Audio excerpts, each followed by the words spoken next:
Assalomu alaykum hammaga. Hozir men mana Hilol opamda, постоянно klientkamda avtorskiy massajini qilyapman. Bunda kitayskiy texnika, keyin klassический massaj ham aralashgan.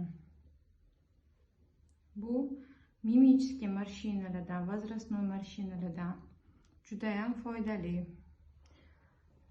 Kitayskiy точный massaj aralashgani uchun effekti 100%.